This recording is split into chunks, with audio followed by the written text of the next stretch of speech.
Shalom, ada sukacita, amin? Haleluya. Bapak Ibu Saudara kasih dalam Tuhan, tema saat ini, Yesus datang mencari orang yang terhilang. Yesus datang mencari orang yang terhilang. Mari kita baca Yohanes pasal 3 ayat 14-18 dan ayat 36. Yohanes 3 ayat 14-18 dan ayat 36. Demikian firman Tuhan. Dan sama seperti Musa meninggikan ular di padang gurun, demikian juga anak manusia harus ditinggikan, supaya setiap orang yang percaya kepadanya beroleh hidup yang kekal. Karena begitu besar kasih Allah akan dunia ini, sehingga ia telah mengaruniakan anaknya yang tunggal, supaya setiap orang yang percaya kepadanya tidak binasa, melainkan beroleh hidup yang kekal. Sebab Allah mengutus anaknya ke dalam dunia, bukan untuk menghakimi dunia, melainkan untuk menyelamatkannya oleh dia. Barang siapa percaya kepadanya, ia tidak akan dihukum. Barang siapa tidak percaya, ia telah berada di bawah hukuman. Sebab ia tidak percaya dalam nama anak tunggal Allah. Barang siapa percaya kepada anak, ia beroleh hidup yang kekal. Tetapi barang siapa tidak taat kepada anak, ia tidak akan melihat hidup, melainkan murka Allah tetap ada di atasnya. Seluruh dunia, alam semesta, seluruh ciptaan telah jatuh dan berada di bawah kutuk dosa. Begitu juga manusia yang diam di bumi ini adalah manusia yang telah mengalami kerusakan dan terhilang di dalam kegelapan. Mengapa Allah tidak melenyapkannya saja? Mengapa Allah harus peduli kepada alam semesta yang sudah jatuh dan manusia yang telah bobrok dan mengalami kerusakan ini? Mengapa Allah tidak mengabaikan kita? Saudara, seorang pendeta bercerita tentang satu keluarga di jemaatnya, yaitu seorang suami istri yang punya satu anak, tapi anaknya ini sering berfoya-foya. Akibat perilaku anaknya, orang ini beberapa kali kehilangan banyak harta yang mereka miliki untuk memberi ganti terhadap serangkaian perampokan yang dilakukan anaknya. Bahkan akhirnya mereka harus menjual kebunnya yang sangat luas dan indah. Dan ketika pendeta bertanya kepada ayah dan ibu dari anak yang nakal itu, mengapa kalian tidak membiarkan saja anak itu pergi dari rumah? Mengapa kalian menghabiskan segenap kekuatan hidupmu dan semua yang kalian miliki hanya untuk anak yang begitu durhaka? Mereka menjawab pendetanya begini, "Iya anak kami, Pak Pendeta. Ia adalah satu-satunya anak kami." Saudara, Allah mencari manusia yang telah jatuh ke dalam dosa. Kasih dan kepedulian Allah terlihat sejak dari Taman Eden. Adam, Adam, di manakah engkau? Coba sekarang perhatikan bagaimana cara Allah menggambarkan kasih dan kepeduliannya kepada umatnya yang berdosa. Ayat kita, ayat intinya, yaitu Yohanes 3 ayat 16 berkata, "Karena begitu besar kasih Allah akan dunia ini, sehingga ia telah mengaruniakan anaknya yang tunggal, supaya setiap orang yang percaya kepadanya tidak binasa, melainkan beroleh hidup yang kekal." Mari kita perhatikan ayat ini baik-baik. Kalimat demi kalimat kita akan bahas. Yang pertama, karena begitu besar kasih Allah akan dunia ini. Karena begitu besar kasih Allah akan dunia ini. Seorang pendeta yang masih sangat muda bernama Harry dari Inggris berdiri dan berkhotbah dengan penuh semangat di gereja D.L. Moody yang telah mengundang dia. Ia berkhotbah dari Yohanes 3 ayat 16 ini. Dan ketika kebaktian berakhir, undangan maju ke depan diberikan, ada 10 orang yang diselamatkan. Itu adalah jam yang luar biasa. Kemudian para diaken gereja tersebut berkata kepada pendeta muda itu, "Besok Kamis malam ada kebaktian dan Anda yang akan menyampaikan firman Tuhan lagi." Dan Kamis malam anak muda ini kembali menyampaikan firman Tuhan dari teks yang sama. Dan selesai kebaktian, ada 15 orang diselamatkan. Itu sungguh luar biasa. Mereka berkata, Jumat malam kami juga ada kebaktian lagi. Anda yang akan menyampaikan firman Tuhan kembali. Anak muda itu pun menyampaikan firman Tuhan dari teks yang sama. Kemudian ia memberikan undangan dan ada 20 orang yang diselamatkan. Itu sungguh sulit untuk dimengerti. Mereka berkata, Sabtu malam juga ada kebaktian lagi. Dan kami minta Anda menyampaikan firman Tuhan kembali ya. Hari Sabtu itu, D.L. Moody baru kembali dari luar kota. Dan istrinya berkata kepadanya, sayang, kita sedang berada di tengah kebangunan rohani yang luar biasa. Kebangunan rohani yang begitu ajaib. Banyak orang bertobat. Dan istrinya melanjutkan, ketika engkau nanti menghadiri kebaktian itu, engkau pun akan bertobat. Moody tertawa dan berkata kepada istrinya, saya sudah berkhotbah lebih dari 20 tahun dan kamu katakan saya akan bertobat. Iya, lanjut istrinya, engkau akan melihatnya sendiri.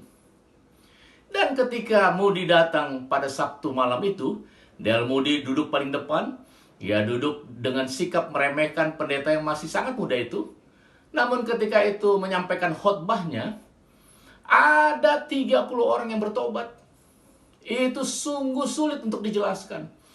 Akhirnya anak muda itu diminta untuk berkhotbah, mengisi acara terus-menerus. Dari ayat yang sama setiap malam di gereja itu selama 6 minggu berturut-turut. Dan kebangunan rohani yang agung terjadi. Roh Kudus dicurahkan luar biasa. Dan ketika pelayanan itu berakhir, Moody berkata, istriku benar, saya telah ditobatkannya, saya telah diubahkannya. Moody berkata, selama ini saya berkhotbah tentang neraka, penghukuman, tetapi mulai sekarang saya akan mengkhotbahkan tentang kasih Allah, darah Yesus, serta pencurahan dari kasih Roh Kudus. Betapa itu hal yang ajaib, karena begitu besar kasih Allah akan dunia ini. Hal yang kedua, sehingga ia telah mengaruniakan anaknya yang tunggal. Sehingga ia telah mengaruniakan anaknya yang tunggal. Saudara, anaknya yang tunggal. Alasan Tuhan meletakkan kata itu untuk menegaskan betapa berharganya hadiah yang ia berikan untuk penebusan dan keselamatan kita manusia. Anda melihat Yesus adalah Tuhan Allah yang berinkarnasi. Ia adalah Allah yang menjadikan kita, yang menciptakan kita. Ia adalah Allah yang mengambil rupa terus menjadi sama dengan kita.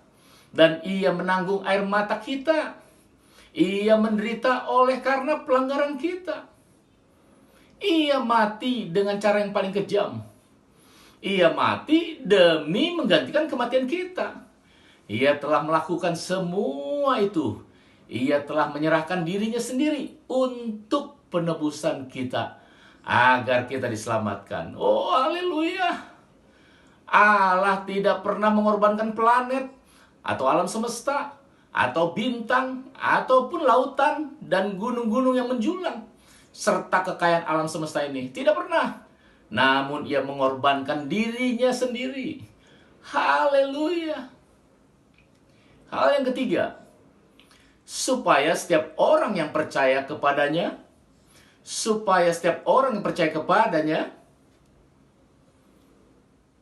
Allah yang memiliki dunia dan alam semesta serta segala isinya, namun itu saja tidak cukup.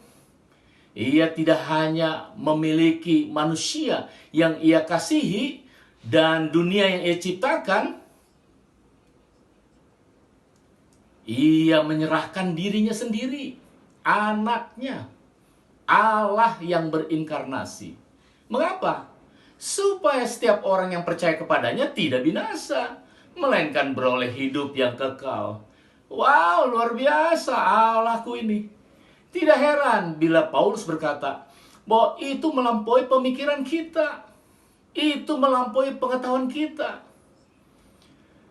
Saya dapat memahami bila kita bersikap baik kepada orang yang menyayangi kita, bersikap ramah kepada orang-orang yang mau mendengarkan kita, yang orang-orang yang baik dan responsif terhadap kita.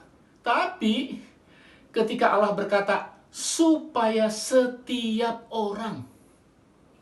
Saudara, itu berarti termasuk orang-orang jahat, orang-orang berdosa yang telah rusak, bobrok, kotor, dan selalu menghujat Tuhan.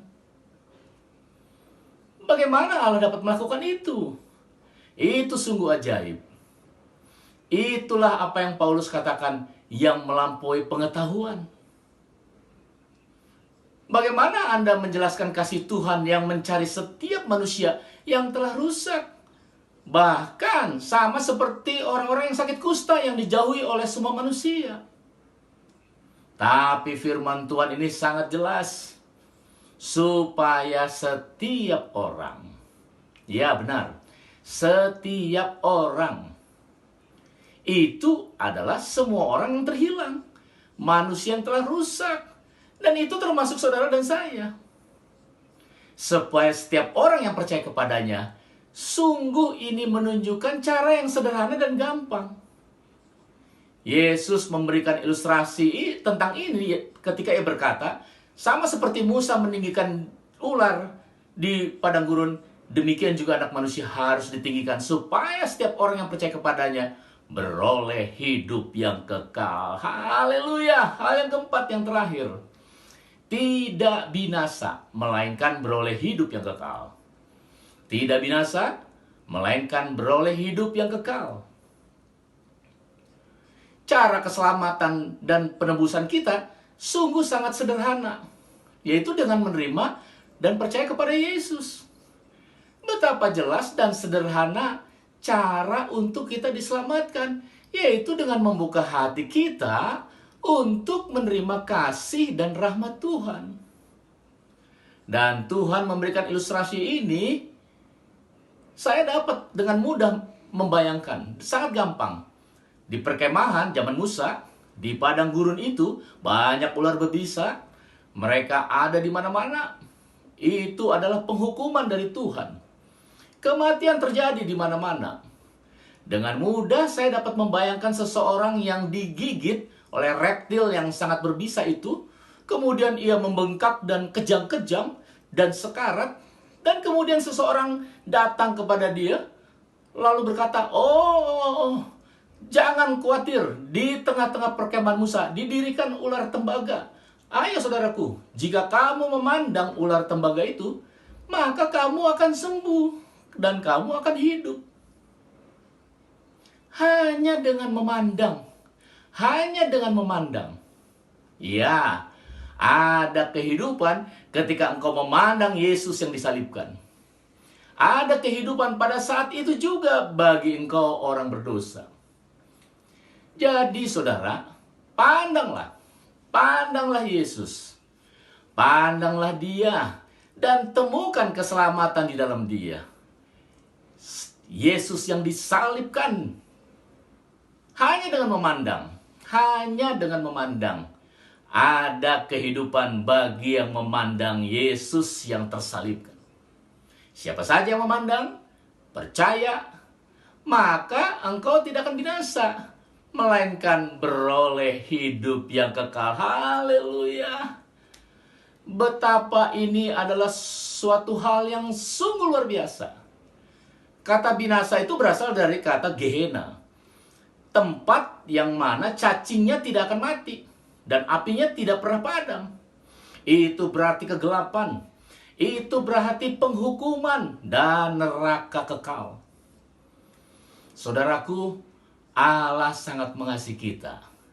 Sehingga hanya dengan memandang dan percaya kepada Yesus Kristus, kita tidak akan binasa dan masuk ke neraka itu.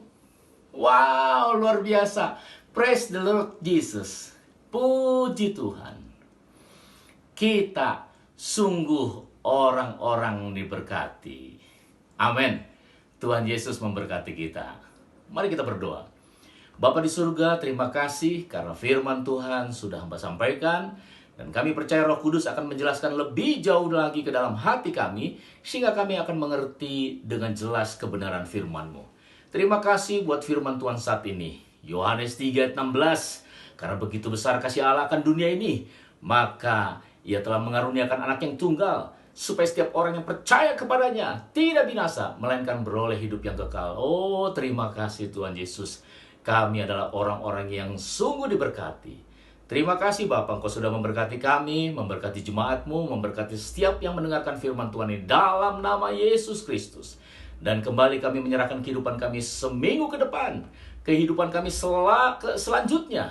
Kami percaya bersama-Mu, kami akan selalu tampil sebagai pemenang-pemenang yang luar biasa di dalam Tuhan. Terima kasih Bapa, terpujilah Engkau kekal selama-lamanya. Saat ini kami juga berdoa buat bangsa kami, bangsa Indonesia, bangsa negeri tercinta. Terima kasih buat pemulihan yang Kau berikan, pertolongan sehingga krisis kesehatan, krisis ekonomi semakin bisa diatasi.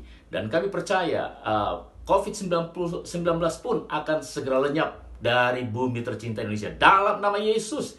Terima kasih Bapak, Engkau terus memberkati proses vaksinasi supaya segera bisa semakin mengatasi COVID-19 ini. Terima kasih Bapak, dengan pertolongan-Mu kami percaya ada kesejahteraan di negeri tercinta dalam nama Yesus. Terima kasih Tuhan, terpujilah Engkau kekal selama-lamanya. Dalam nama Yesus kami berdoa dan mengucap syukur. Haleluya. Amin. Amin. Amin. Amin.